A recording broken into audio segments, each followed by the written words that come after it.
folks. Welcome to Board Game Breakfast. It has been interesting. We are now heading towards Gen Con. I said we're on the road to Gen Con, and I'm still putting a list together of all the games. We're preparing some Gen Con related things. We'll be doing some videos about Gen Con in a week or so. About the games that are coming out and what we think about them. We'll be doing a cross-promotional podcast with the Secret Cabal, and so that's coming up in the future, but it's kind of focused towards that point. I'd like to remind you to check out DicetowerNews.com. You can sign up there every weekend. Somebody who is signed up for the email from Dice Tower News wins a $10 gift certificate from Cool Stuff. You don't have to do anything, just sign up for the email list, and you're automatically entered each week in that contest. But there's all our news there. We also have a calendar which has conventions. I believe we're caught up to the end of 2014 at this point. If you know of a convention coming up, let us know. We'll get it added to that calendar. And we're also going to add some tentative release dates for games to that calendar so you can see what kind of games are coming out in the future. And don't forget, you can listen to just the audio version of this show and some other shows at DicetowerAudio.com. As for now, let's get to the news.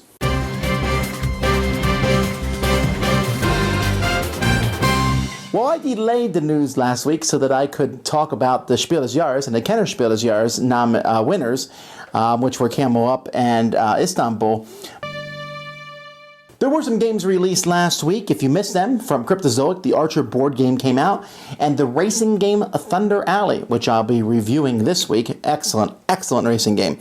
Battle Merchants came out to a lot less fanfare than I thought, because this was kind of a big game that was being pushed by Minion Games. Hopefully, I'll see a copy of that eventually and talk about it. It looks interesting. And Say Bye to the Villains, and I guess the biggest release last week was the Magic the Gathering core set for 2015. Games that are going to be released next week so far, the only ones I know about are Enigma and Lost Legacy, the Starship from AEG. You will see a few games trickle out in the next couple weeks, and then you're going to see big waves of games that are released either right at Gen Con or right after Gen Con. All right, to the professor.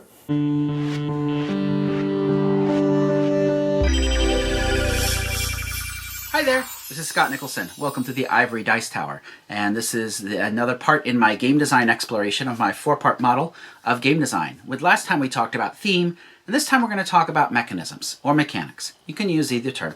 I know in the past there's been some debate about which to use. The dictionary approves both, but when I think about mechanics, I think about, I'm the game mechanic, and I'm here to fix your games. And now every time you say game mechanic, you're going to think about that too. So, today we're going to talk about mechanisms. Now, with a mechanism-based design, you say, here's this thing I want to have happen. I did that in my game, Going, Going, Gone. This game was designed based on a mechanism idea. I wanted to create an auction game that captured the craziness of a real auction, that helped people to lose themselves in the same way they lose themselves when they're really in an auction. Because most auctions in games don't create that feeling.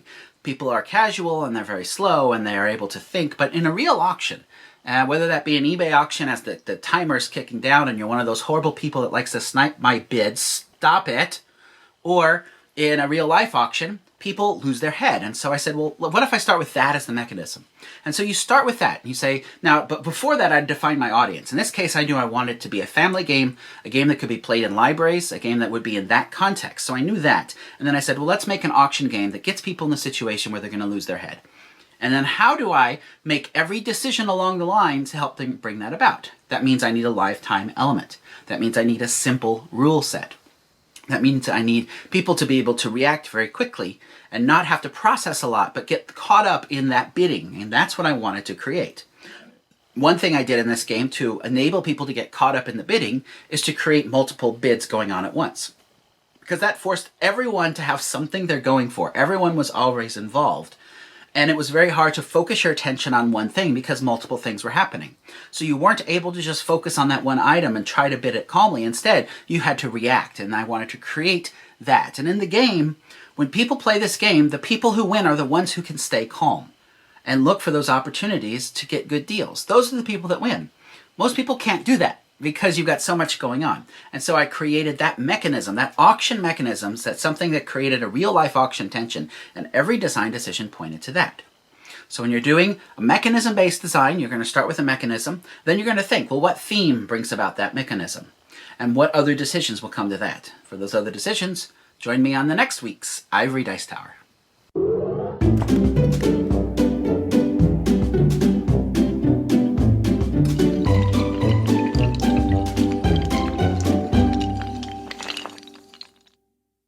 Hi, Suzanne here with this week's featured board game app. Today we're going to take a look at a couple of player aids. One helps bring organization to one of the most popular games published, while the other helps ensure hidden roles stay hidden while creating an immersive experience. The eminent drafting game, Seven Wonders, is simple to play, but the scoring is fairly intense as there are many elements that contribute points and they all score differently. To help sort all that out and provide a pretty way to do so, try the Seven Wonders Companion for iOS. This official player aid will help assign random wonders, tracks all of the game elements, and it even includes an exclusive wonder that you can play with. Beyond calculating scores, the app can track performance over multiple games, and it includes support for the expansion's leaders and cities, and has the most current wonder boards as well. While the app is iOS only, there are other unofficial scoring apps for Android, but none come close to the quality of the Seven Wonders Companion. One of the most popular party and convention games got streamlined, and in my opinion improved, with One Night Ultimate Werewolf. For me, the One Night Ultimate Werewolf app is a must-have, and at the price of free, and the fact that it's multi-platform, there's little excuse not to use it. The app lets you select the roles you're playing and set the duration of the game, removing the need to have a player moderate the play, and reducing the risk that you take an action out of order or forget a role. And of course, the voice acting on the app is top-notch. And it includes optional sound effects that help mask player movement sounds. I'm glad to see more digital game enhancements come out for board games. There are still platform and feature challenges, but apps like the Seven Wonders Companion and One Night Ultimate Werewolf are steps in the right direction. Give them a try. Everyone, close your eyes. Werewolves, wake up and look for other werewolves.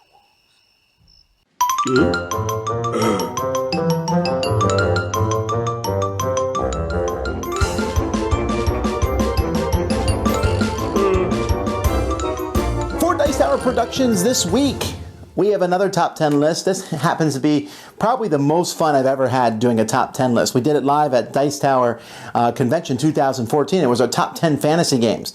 And I didn't think it was going to be the way it was. It just kind of got out of hand. You'll have to see. We'll post that later on this week. And we also are going to start recording this week our top 100 games for Sam Healy and for Z Garcia. They won't be posted this week, but the recording of them, we'll get them in production.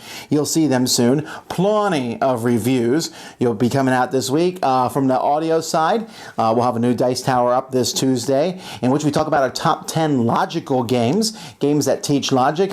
And then I believe there's lots of other shows that are coming out on the Dice Tower Network, and a Board Game University, where I talked to Michael Webb, who works for Alliance, a distributor, and talked to him a lot about what's it like to be in distribution and how that works and such. All right, moving on. It's the courtiers. Better watch out for those guys. It's the courtiers. Everything they're saying is full of lies. All in a power-hungry craze. Demons dressed in suits and bustiers.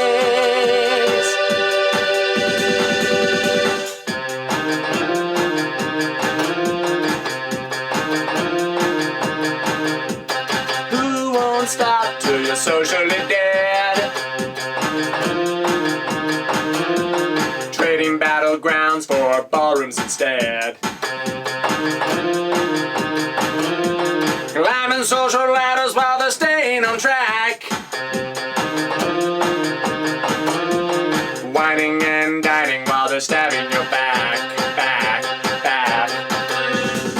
It's the courtiers. Better watch out for those guys. It's the courtiers. Everything they're saying is full of lies. All in a power-hungry phase. Demons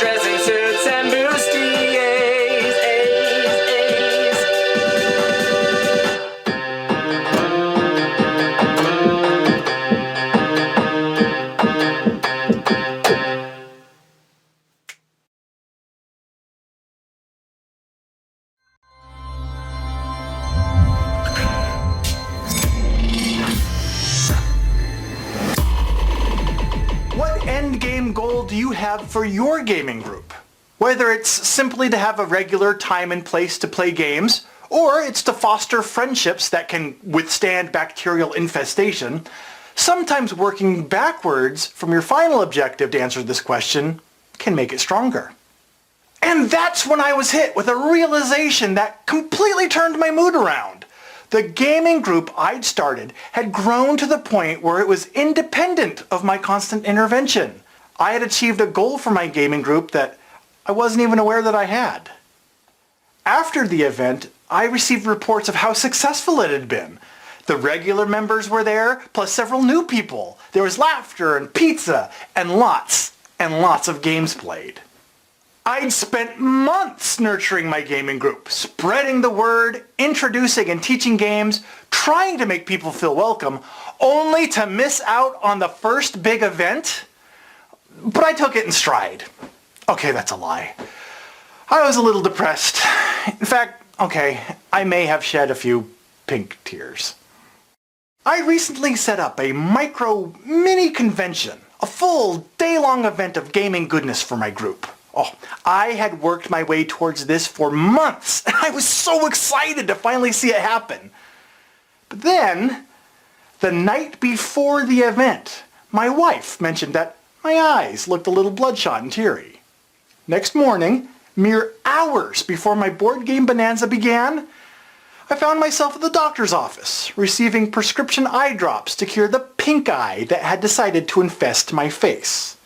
So, instead of enjoying my day-long gaming event, I sat home alone, quarantined with just my contagious contamination keeping me company. Hello, Chaz Marler from Pair of Dice Paradise here, with another installment in my series on running a game group. Today's question: what end game goal do you have for your game group? Working backwards from this question can sometimes give you a stronger answer.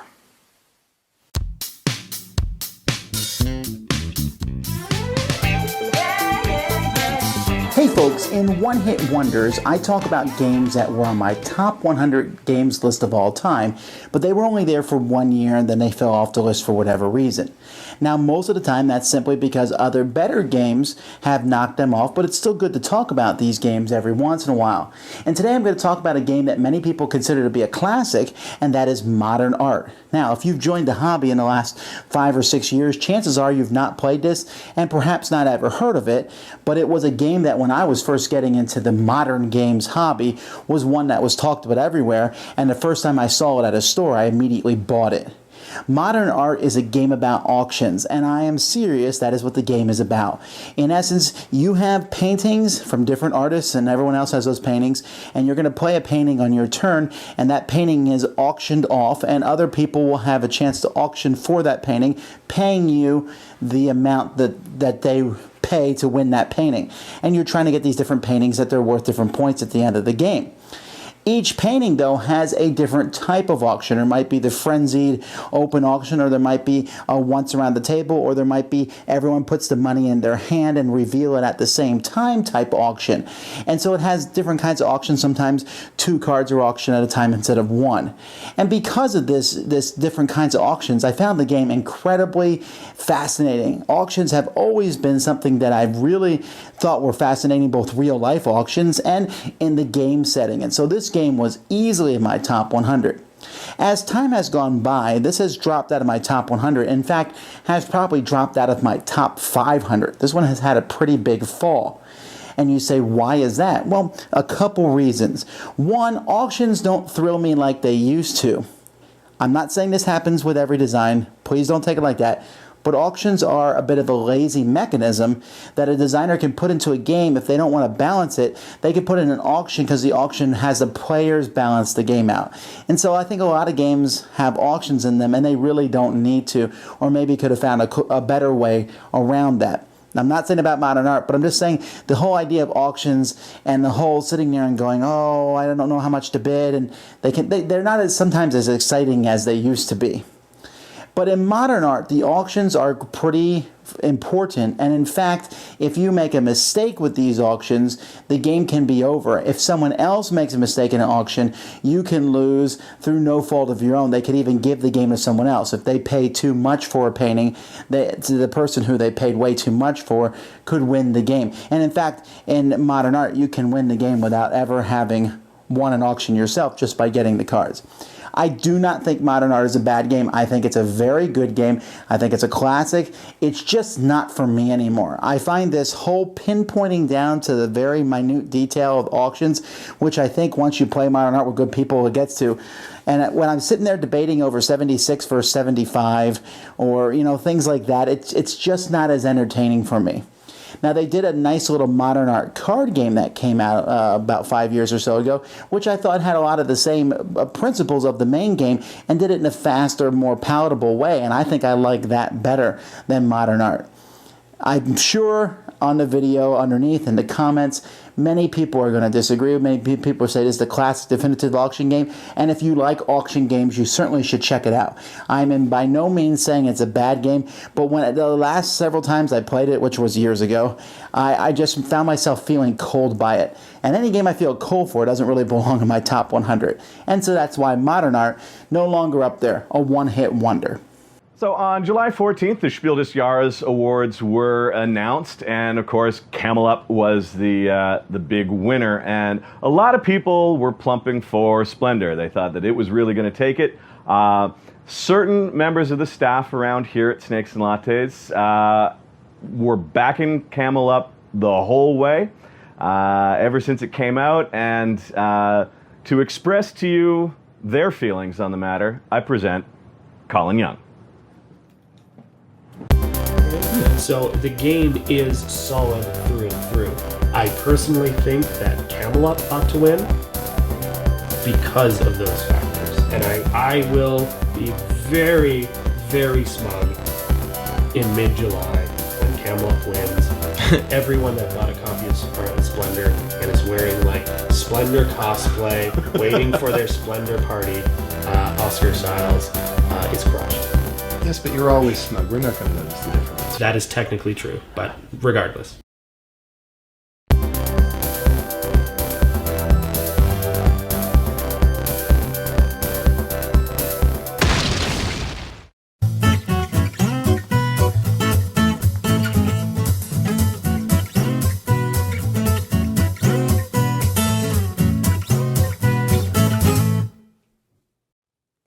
Everybody, it's Lily Zangline here from The Chalk, and boy do we love snake oil, and I have the perfect product for you today.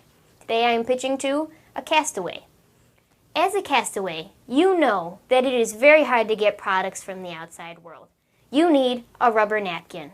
You can use it as an actual napkin, you can use it to patch your boat, you can use it as a hat, and even if you get angry at it and throw it away, it comes right back to you.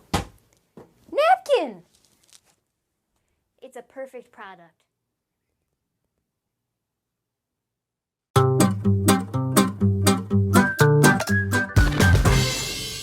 Hey folks, today I wanted to talk about a question a lot of people have, or I see a lot of comments about established people using the Kickstarter space. Now, the object of Kickstarter originally was for people to go in there, show a project, you fund that project. We use Kickstarter ourselves for the Dice Tower each year. Many companies got their start that way. Alien Frontiers was the first one. Tasty Mincer put up Eminent Domain thereafter and continues to put out games. Many companies, in fact, many companies have jumped on this. And there's been a lot of complaints about established publishers utilizing Kickstarter as a pre-order system or a way to get the word out about their games or to fund their games, and a lot of people get irritated and infuriated about that, and they ask me for my opinion, and so I'll give it to you. Okay, I have to say, I'm going to say right up front what my opinion is I don't care.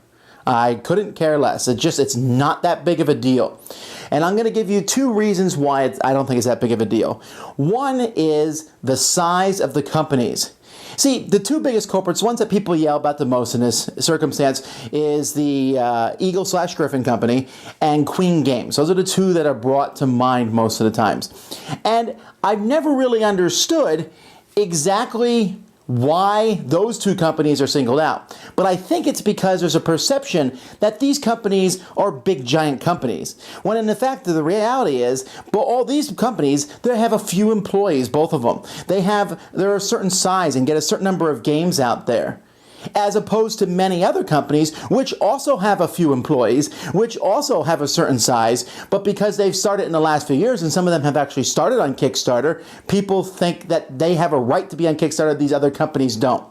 And that's kind of mind-boggling to me. You have to realize that board game companies are all fairly small for the most part. Obviously, there's the giants Hasbro and Mattel and Wizards of the Coast, which is owned by Hasbro. And then there's Fantasy Flight, which is a fairly large board game company in its own right. And there's several large companies in Germany. And there are some companies that are larger than you think. They're just in the mass market business. But most companies, especially the ones that you see at Gen Con and Origin, are small companies. You usually see the entire staff of that company at the booth at these conventions. And to think that these companies are big because they put out a lot of games, that doesn't mean anything. And so if we're looking at them and saying, well, they shouldn't be on there, well, why not? Is my question. You say, well, they started before Kickstarter. That's kind of a imaginary thing to me. And then this is the thing I wonder about. When is a company too big to no longer use the Kickstarter? I would argue that Tasty Minstrel has become a fairly big company in terms of how small these companies are. They're certainly not big.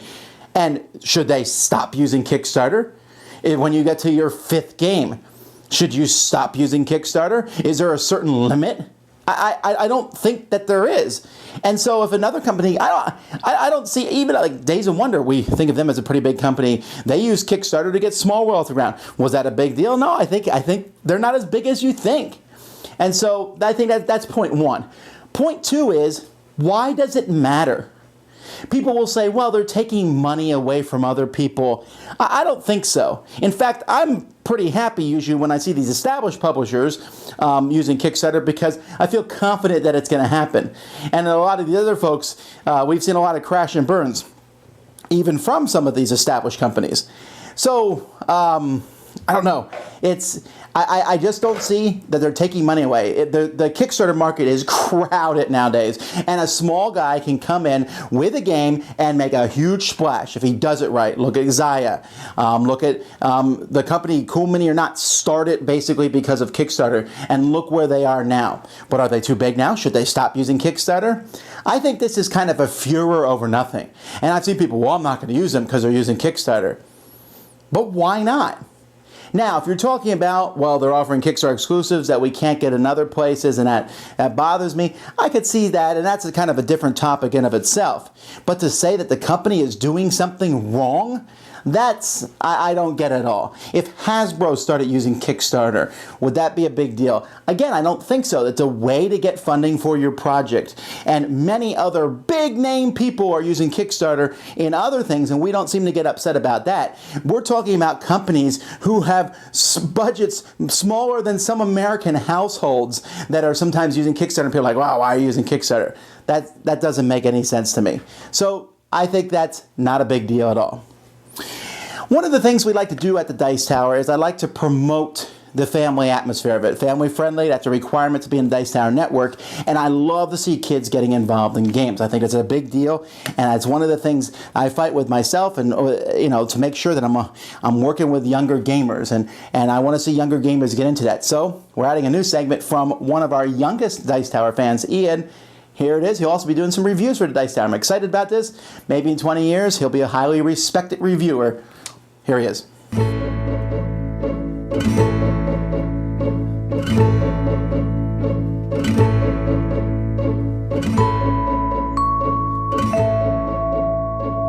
Hi, I'm Ian from Open Box Games Jr. and welcome to Component Moment, the show that I talk about my favorite thing in games, components. Let's open the box.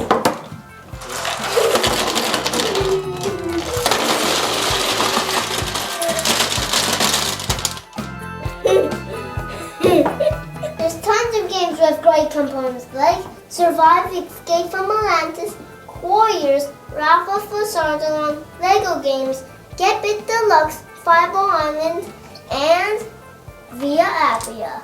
I have a lot of games to show you, so watch more Board Game Breakfast. So see you next time. Bye!